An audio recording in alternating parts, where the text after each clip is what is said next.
Great, thank you very much. And I know time is precious, so we're going to kick straight off. And what I want to do is just sort of set the scene for you, because this isn't about PowerPoints and slides. This is about a conversation and getting some views and putting some issues out there into the sector, into the profession. So I'm Sue Percy. I'm the Chief Executive of the Chartered Institution of Highways and Transportation.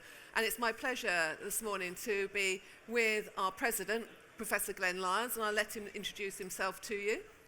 Thank you, Sue. Morning, everyone. Great to see you all. I'll just start briefly with my day job. I've got a 27-syllable day job, so I'll be quick. The Mott MacDonald Professor of Future Mobility at the University of the West of England. What that means is I get this wonderful privilege to bridge between academia and practice. And one or two of you may have spotted I quite like to be constructively challenging, which I think is particularly important. I've been paying my subs as a CIHT member for a quarter of a century. I can honestly say it really feels like my professional family, and I think in testing times that really matters. It was very easy for me, with a great privilege, to step into the role of CIHT President, because I absolutely believe in our three core themes of climate action, equality, diversity and inclusion, and professionalism. And my focus for my year as President has been and continues to be the importance of authenticity for all of us in addressing those themes. It's about walking the walk, of course, not just talking the talk, but that difference between those two is really very challenging. And indeed, there are some tensions, aren't there, Sue? There are indeed. And what we want to do in the space we've got this morning is just maybe explore some of those tensions, because as professionals, as individuals, and also particularly as people in a professional body, these tensions are not always easy to navigate, and that's really important that we explore them, because if we're feeling them, I expect you might also be feeling them. And what we want to do is just unpack those a little bit more and look where those tensions are and how we deal with them. But before I do so, just really interested to know how many people are part of a professional body, whether it's ICE, CIHT or whatever, okay? And those who aren't, those who are just not in any professional affiliation. Okay, so you're in the minority here today. But I think, you know, what we would like to sort of say is actually the role of the professional body is really, really important in a really changing, uncertain world, which, as you will appreciate, has got even more uncertain probably over the last few weeks. So the first thing I'm going to do is to really start off. We have these three themes, which is climate action, equality, diversity and inclusion, and professionalism. And we think they're absolutely fundamental to how we address things, how we move forwards, and how we deliver public benefit. Because CIHT is a charity as well as a professional body. And our core is around our objects, which is around bringing together the art and science of highways and transportation.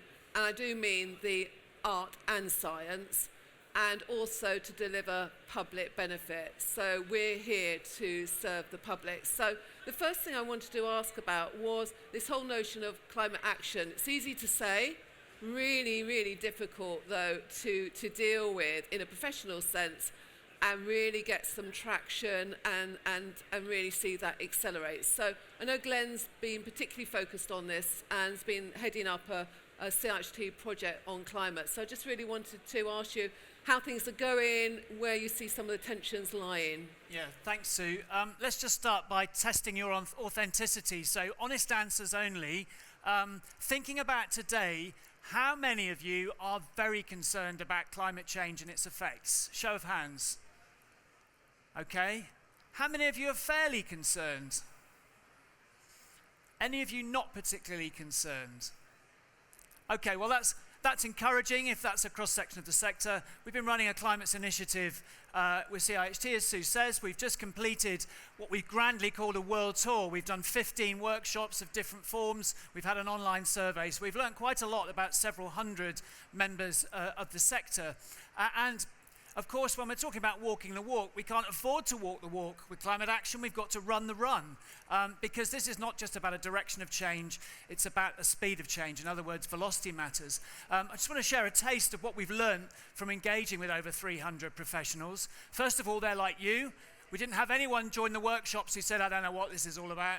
Waste of time. No problem with climate action. Or climate change, I should say. So we've moved into that space where we're all concerned. And we then asked our participants to explore different possibilities for 2035 with the uncertainty about how well the world will get its act together and how well the UK will get its act together on climate action. The majority view across our participants was that they don't have much faith in the world getting its act together. So if you're in the business of highway maintenance, asset management, there's a lot of work coming your way, as you probably know. In terms of how well the UK will be doing over the years ahead, the jury's out on that. Rather a split verdict on whether we will make really strong progress on mitigation and adaptation or not. What I will say, and I might come back to Sue on this, when we asked our participants the exam question about what's the priority action in the next 2 to 3 years, none of them said increase airport capacity in the UK to address climate action. I wonder if that surprises you.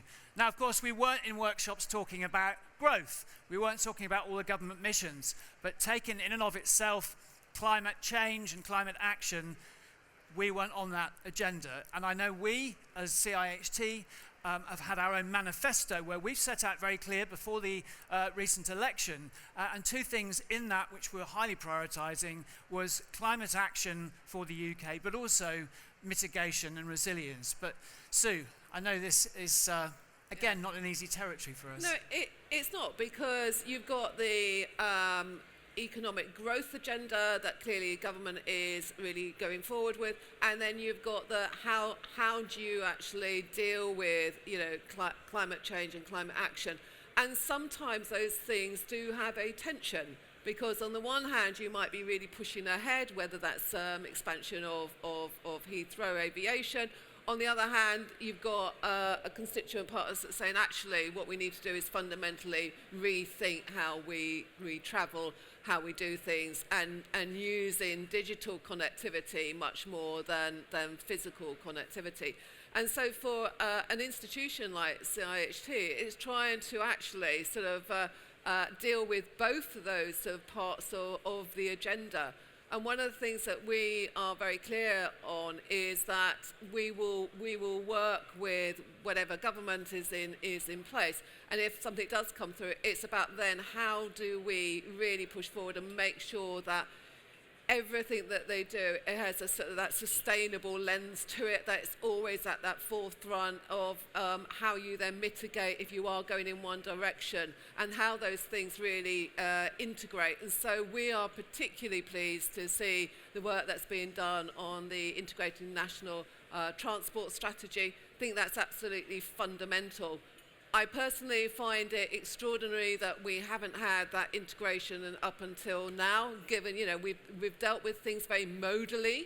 And actually, if you're going to deal with climate action, you're going to deal with sustainability, you've got to look at those in a much more holistic, integrated systems approach. So I'm hopeful. I really hope I'm not going to be disappointed. So I'm looking to see how that actually helps us to take us forward. Don't know, Glenn, your view on that. Yeah, I think the reason it moves from a theme to attention, and some of you will feel this very strongly, some of you perhaps less so. When you look at the clock ticking, and you look at the fact that we need a 45% reduction in global emissions by the end of this decade, and global emissions are still climbing, and you open your mind to what that means for future generations and for the rest of our lives, it's really, really serious and frightening. And we heard yesterday about the fantastic progress we're making, but I think the tension comes in, whereas professionals, we have to keep challenging each other and educating each other to be really alive to the seriousness of what's happening. Are we doing enough is what really matters. So just for example, this morning after breakfast, I was looking at the 2023 data that's now been officially signed off for the UK emissions.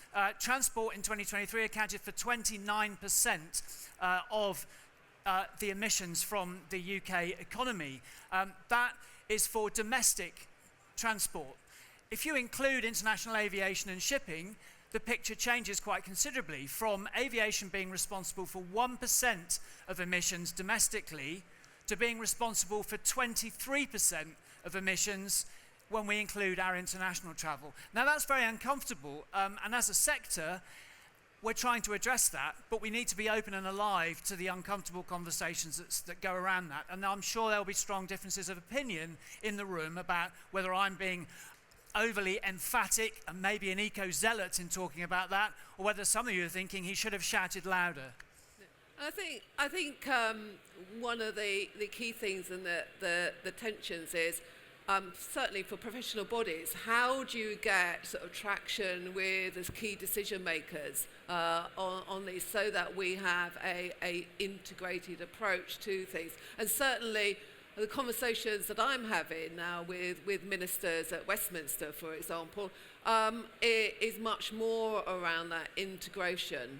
And whether that comes through, whether that will be knocked off course, I don't know. And certainly we have the Bus Centre of Excellence at CIHT and the sort of role of public transport and how that's going to fit in if you want to shift, people from the private car use into something else. I think it's going to be critical. So when we talk, it's not just about the infrastructure, it's also about making sure that we have good forms, reliable, safe forms of public transport so that everybody has a choice. And that means everybody, because one of the dangers of some of these agendas is that we steam ahead and we forget about, a lot of people who maybe can't access, who don't have the resources to deal with things. So we've really got to make sure whatever we do, there is a just transition to a new way of mobility and accessibility. And I think that's really, really key, and we shouldn't lose sight of that. So, Glenn, I'm going to move us on because I'm very conscious of time. To our agenda around equality, diversity and inclusion. Obviously, you can call it different things. You can call it equity, inclusion, diversity and so forth. But really want to get your take on what that means for you in your professional life and with CIHT. Yeah, thanks, Sue. So I'll reintroduce myself. Good morning, ladies and gentlemen. I am a white, heterosexual, non-disabled male who may have some peculiar brain wiring. My wife got me a sweatshirt for Christmas, which said in big letters, undiagnosed, but we're all pretty sure. Now that just gives you a taste, but I would say I have had considerable privilege in my professional and personal life. And I guess one or two of you in the audience are already feeling uncomfortable, maybe even bristling at me using that word privilege, particularly if I'm talking to my fellow white men who are non-disabled out there. And that kind of cuts to the heart of what we're seeing internationally, of course, now, as well as domestically and within our sector, when we really take seriously a conversation about equality, diversity, and inclusion. I've been on a learning journey of my own, and I don't pretend not to have had missteps along the way, and there'll be more missteps to come. But I very much believe in a model which is called the stages of competence. And that model begins with being unconsciously incompetent, where you're making missteps left, right, and center, not recognizing the diversity of those around us and the lack of inclusion in the way that we create cultures. You can then move to becoming consciously incompetent, where you think, I can't believe it, and I'm going to call out interchange. Yesterday, I sat in the audience and thought, I can't believe it, I'm looking at a manel on stage. Anyone else spot a manel yesterday? Come on, somebody must have seen one. A brave hand went up there. You then move on to being consciously competent, where you actually think, I'm going to really try to be more self-aware and recognize the importance of diversity and being inclusive of the people around me. And nirvana, perhaps, is being unconsciously competent. Now, that doesn't mean it's easy, and I think that's one of the challenges for all of us. This is not a quick training course on a Friday afternoon to sign something off from HR. Once you lift the lid on EDI, it's a very complex Pandora's box of issues. And that's why I think it relates to continuing professional development, because we do need to keep learning. We need to keep the conversation going to constructively challenge each other. I have to say, personally, I can't for the life of me understand why there's now a sense of affront that we're giving better attention to diversity, for example, in recruitment processes. And I think the great misunderstanding is that we are positively discriminating now in terms of certain people being moved into positions, when in actual fact that's not the case. But what I can tell you is we've been positively discriminating for decade after decade after decade, and this is just leveling the playing field. But that's difficult territory. And of course, any of you who are thinking of going to the Transportation Research Board in the US, you won't now be able to use a whole long list of words that relate to things like black, to women, to indigenous populations, to equality, to a disability, which really brings home the challenge of a progressive institution in these changing times. And Sue and I have many conversations, and we know this is a tension as much as a theme for us. I think just picking up what Glenn says, so on any organisation's EDI journey, it comes with bumps along the road. And one of the things and one of the challenges for CIHT is around where the balance lies between trying to support the representation side of things, which is around perhaps having a more diverse panel of speakers. But ultimately, what we're here to do is to deliver for the public. And so one of the things that we are very interested in is how that translates into the things that we do on the ground, and how we sort of change our practice to make sure that we are serving all the population. Because when you look at things, things are unequal, and transport is either going to be used to exacerbate those inequalities or to reduce those inequalities. And so for us, it's not just about representation. It is about how you translate that into the way that we design things, the way that services run, how we operate, and so forth. And sometimes the debate gets stuck in the representation part and not looking at that other thing, because ultimately, we need good representation because you get that insight and understanding, and you get away from groupthink. But ultimately, it is about what we deliver on the ground. And there's some brilliant work that's done across the transport sector in trying to understand that, trying to raise that up the agenda, and trying to put that much more centerfold in the things that we do. So I think it's just making sure that we don't get hijacked into one aspect of it. Absolutely. And another topic, I mentioned my sweatshirt. I'm not sure how comfortable you'll feel if I do another straw poll. Hands up if you consider yourself neurotypical.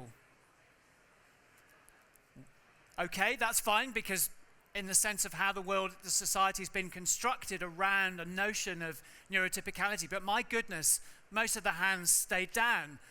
Maybe, just maybe, that means that's really important, and I suspect if we talk to each other for the rest of the morning, we discover how different our brain wiring is and how fundamentally that affects the strengths that we bring to our professional lives and our teams, and indeed that play out in our personal lives, but also the weaknesses, the vulnerabilities that we need to be mindful of in each other, so that we're more respectful.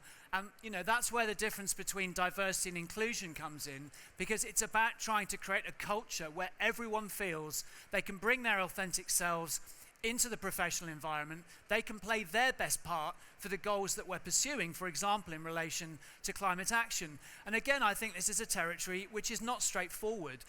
You lift the lid on it and you need to keep digging deeper and learning more. And that comes through something which professional bodies should be very good at, which is brokering conversations. It's a forum, it's that professional family that I referred to earlier. But that only works, and I felt it really strongly at Interchange, where we become human and we talk to each other about our realities and how we really feel, how we feel about the world, how we feel about any injustices within our professional lives, how we can help each other and do better than we perhaps have done in the past. Okay. And then to our final theme, which is professionalism. And I think all of us, want to always be perceived as being professional in the way that we do things.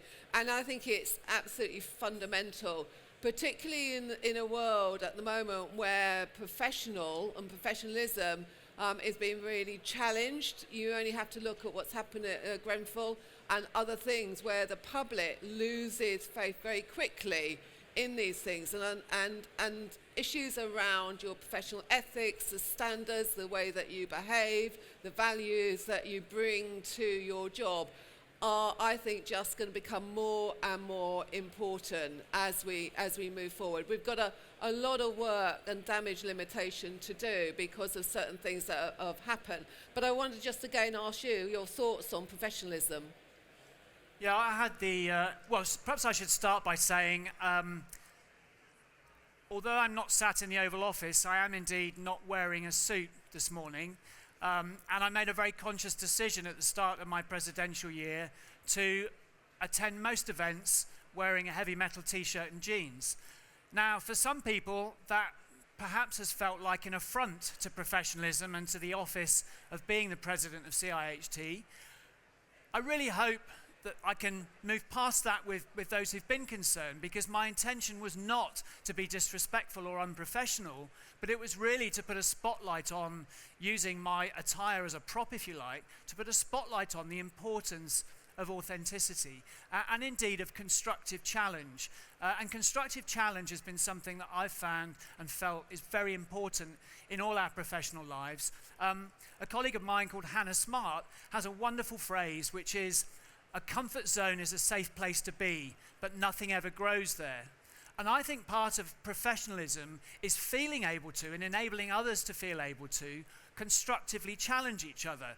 Put your hand up in that session that's going on outside and ask the difficult question, because you know it's difficult, and it pushes back on you, but it's constructive in the sense we're all trying to move forwards. And so whilst our professional qualifications provide a pathway, I think, a very disciplined pathway for acquiring a whole set of professional competencies that are then recognized, in a sense that's the more formally recognized part of professionalism. And to me, our individual conduct is the less defined part of us, but also really matters, of course.